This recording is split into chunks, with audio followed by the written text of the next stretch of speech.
I do not have the luxury, and many people of different communities do not have the luxury to set aside our identities, because that is how people perceive us. Like my perception, or like how people perceive me, is entrenched in how I look, how I talk, what I wear, what I eat. So, I mean, it's a very tricky question. I'm not really sure if I have a solution for that, but frankly, I feel like even if I try to make a work, let's say about a beautiful tree that exists in the backyard of my home, as soon as I say that, my home, like the tree that is set in the geographical location of my home, what kind of tree it is it fruit bearing? It's always going to be there. Like as long as I am viewed as the other, it automatically my work is going to be viewed as something that is in relation to my politics. And I remember a few viewers coming up to me, and they said that, we wouldn't do that. We wouldn't view your work like first your identity and then view your work. But that's the thing. I feel like even while they're saying it, they're actually making it visible. Yeah. They're actually manifesting it. So it's a tricky thing. And many people also feel that, and I feel this mostly for Northeastern artists, and nowadays for certain queer artists also, many sections of artists have come forward, and often I feel like they paint us as these as cultural capitalists, like as if we are monetizing on a certain kind of economy. And frankly, I feel like, why not? Yeah. Well, I mean, it's there, it exists. Even if I ignore it, it's still going to exist. And then if I do not monetize it, who will? Yeah. Someone else will. Yeah, so I might as well do it. And if I'm willing to do it, if I'm willing to see myself as an object and as a subject, then I don't think, especially in a way where it doesn't offend anyone else, right? Yeah. And doesn't like infringe on your liberty, I think it's okay. I also have a lot of issues with the term Northeast. I mean, it's frankly a direction, right? It is a direction. Yeah, I agree. It's not an identity. What are you saying? Like, but yeah. Besides that, it's a very. Every time somebody calls me a Northeastern artist, it's a very tricky word, because I don't want to be like, I'm from Arunachal, and then it's in that part of the world. I also put a lot of value in the fact that the mainland communities are acknowledging us.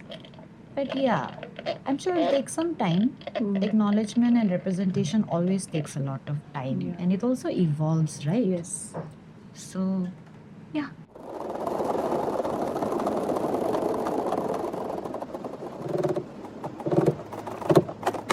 My practice just led me to a point where I was like, yeah, I want to make a solo. And I would like to make a solo about that places my body at the center of the subject. And organically, maybe because I'm an embodied practitioner, because I work with the body and movement, so it just came almost naturally. I didn't have to force it out. In terms of like producing movement for this specific piece, so in the earlier part of my process, the piece was very agile. Like there were a lot of physical agility. There were kicks, there were jumps, and then it would exhaust you to watch me as a performer. And it would also exhaust me as a performer. I like the fact that exhaustion would transfer to the spectator, but I wanted a very different kind of exhaustion. I didn't want a very, Zumba class exhaustion happening. It had to be very subtle. So I changed the direction of how I would produce movement. First, it became like in the earlier part, it was very much about producing a lot in a small time and having that kind of effect transfer onto the spectator. But this time I decided to produce very less. So currently, if I were to describe my choreography in just physical movements, it just has 4 chapters. And each chapter just looks at one thing. In principle, it's actually only 4 movements that are just repeated durationally.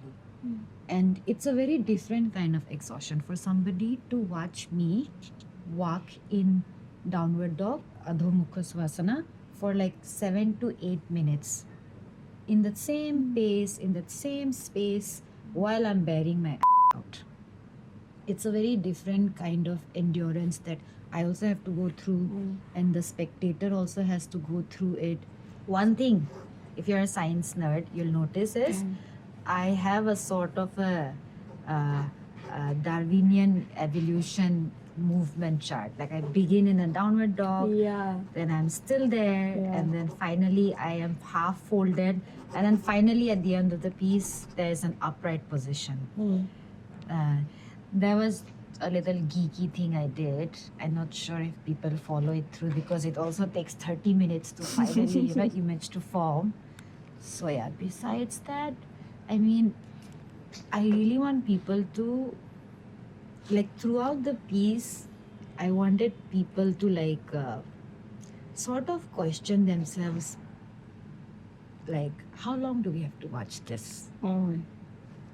As much as it is about endurance for me as a performance, I think it's also an endurance for them as a spectator. And I think in the contemporary politics of India right now, it's very relatable because like at present, I think all of us are just enduring whatever we can. And we don't know how much more we can endure. Almost feels like it's tipping off.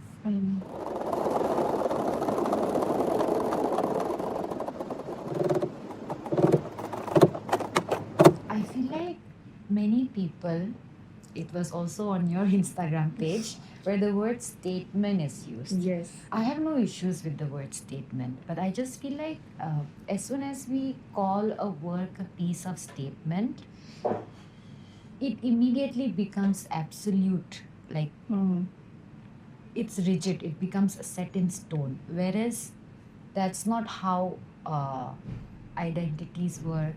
Neither does art also work like that. It's always evolving, right? And also I grew as a person and as a choreographer because this piece has gone through pandemic. Like it was created before the pandemic, and then it went through a pandemic, and then now it has reached the place where it has reached. I used a very simple technique of I just gathered a few adjectives that are surrounded or that surround my body, whether I would like to be surrounded by it or not. And then I just decided to transfer them into take an adjective and to transfer it into a movement. Like somebody calling me an animal, transferring it to something. Somebody calling me a doll and then transferring it to something. Somebody saying something about a certain body part of mine and then transferring it to movement. It's actually a very simple act.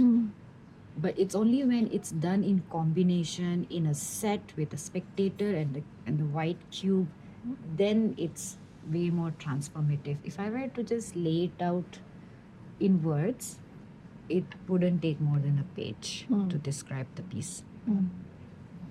They would be surprised by how subtle it has become. Somebody who saw the piece in 2018, and then when it premiered in 2022, and then 2025, I think they would be very amazed by the transformation of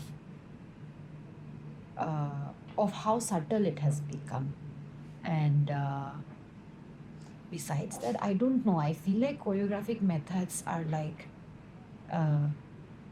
almost universal. It's not like I'm the first person to work with an adjective. I'm not the first person to work with this kind of identity or this kind of politics. So I do have my own methods, but I wouldn't call them unique. You know, I think it's very universal. I think lots of people work with adjectives and identity. So I don't know. I think I will leave it to somebody who listens to me Yeah. rather than calling myself fascinating.